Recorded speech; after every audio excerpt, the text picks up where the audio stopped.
নমস্কাৰ মৰমৰ অকণিহঁত মই বৰ্ণালী শইকীয়া বাইদেৱে তোমালোকলৈ লৈ আহিছো স্পন্দন পাঠ্যপুথিখনৰ ৩ নম্বৰ অধ্যায়ৰ ৮ম অংশ অৰ্থাৎ শেষৰ অংশটি আহাচোন এই অংশটিত কিনো আছে চাওঁ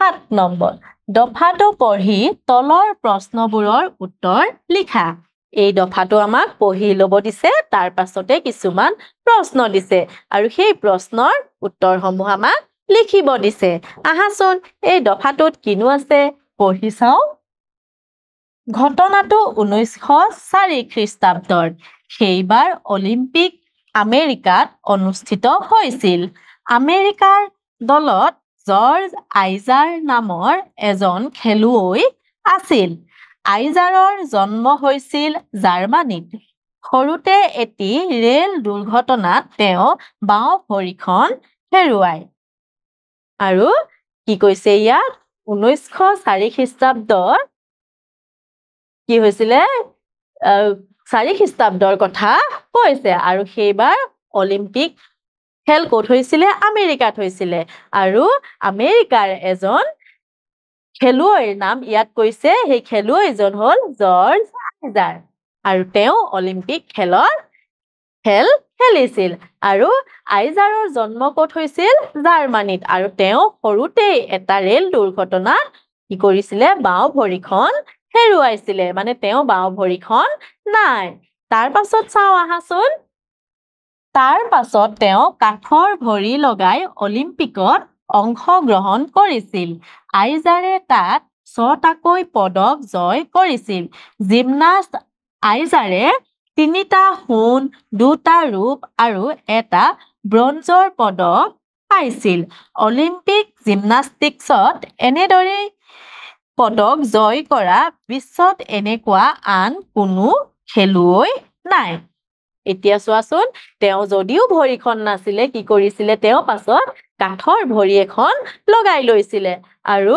অলিম্পিকত অংশগ্ৰহণ কৰিছিলে আৰু তেওঁ তাত কেইটাকৈ পদক পাইছিলে 6টাকৈ পদক পাইছিলে আৰু তেখেতে কি কৰিছিলে জিমনাষ্টিক্স কৰিছিলে আৰু কি কৰিছিলে 3টা তেখেতে সোণ পাইছিলে 2টা ৰূপ আৰু 1টা ব্ৰঞ্জৰ পদক পাবলৈ সক্ষম হৈছিলে আৰু তেখেতৰ দৰে এনেদৰে পদক পোৱা বিশ্বত আৰু বেলেগ এজন খেলুৱৈ নাই গতিকে তেখেতে যদিও তেখেতৰ ভৰি নাছিলে এখন ভৰি নাছিলে কাঠৰ ভৰিখনেৰে তেখেতে ইমান সুন্দৰকৈ জিমনাষ্টিক্স কৰিছিল গতিকে আমি কেতিয়াও আমাৰ শৰীৰৰ অংগ যদি কেতিয়াবা ক্ষত হয় আমি কেতিয়াও চিন্তা কৰিব নালাগে এইজন চোৱাচোন জৰ্জ আইজাৰ হয়নে তেখেতৰ ছবিও আমাক ইয়াত দি ৰাখিছে এইবাৰ চাওঁ আহাচোন কিনো আছে 1904 খ্ৰীষ্টাব্দৰ পাছত আইজাৰে আমেৰিকাৰ হৈ আন প্ৰতিযোগিতাত অংশগ্ৰহণ কৰিছিল সাহস আৰু ইচ্ছা থাকিলে সকলো কামতে সফল হ'ব পাৰি জৰ্জ আইজাৰ তাৰে এটা উদাহৰণ তাৰ পিছতো কি কৰিছে আইজাৰে আমেৰিকাৰ আন বিভিন্ন প্ৰতিযোগিতাত অংশগ্ৰহণ কৰিছিল আৰু আমাৰ যদি ইচ্ছা থাকে আমাৰ যদি আশা থাকে সাহস থাকে তেতিয়া কেতিয়াও আমাৰ কি হয় কোনেও বাধা দিব নোৱাৰে আমি সকলো কামতে সফল হ'ব পাৰিম আৰু তাৰে এটা উদাহৰণ কি জৰ্জ আইজাৰ তেখেতে ভৰি নোহোৱা সত্ত্বেও ইমান সুন্দৰকৈ নিজৰ সাহস আৰু ইচ্ছাৰ বলত এনেকৈ পদক পাবলৈ সক্ষম হৈছিল গতিকে আমি কেতিয়াও আমাৰ সাহস হেৰুৱাব নালাগে এইবাৰ চাওঁ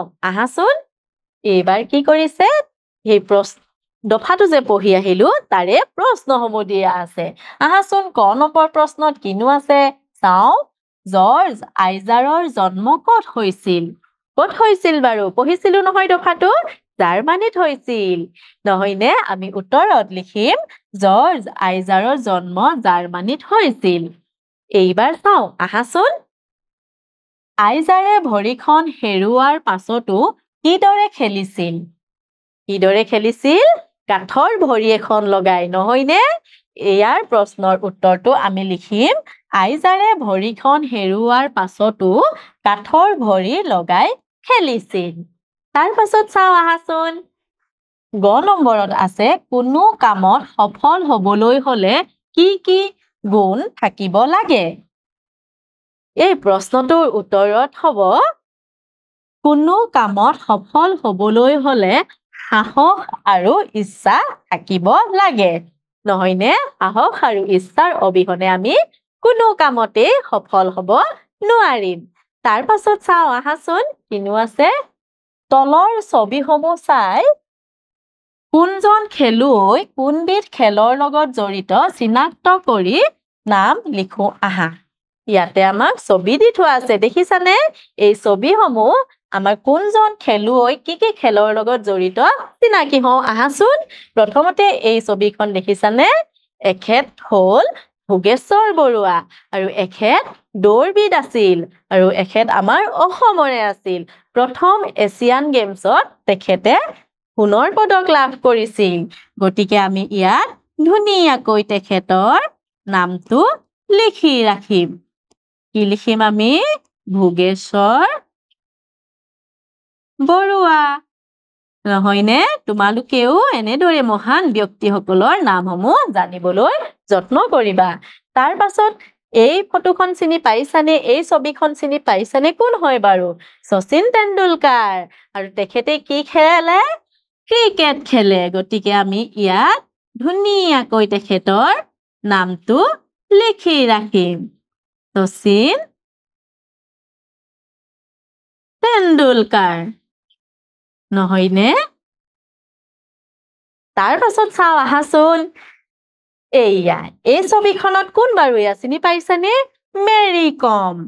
আমি ইয়াতে লিখিম মেৰী কম। এখেতে কি খেলে জানানে তোমালোকে? বক্সিং খেলে আৰু এখেতে বক্সিঙত পদক পাবলৈও সক্ষম হৈছিলে। এয়া কোন চিনি পাইছানে তোমালোকে?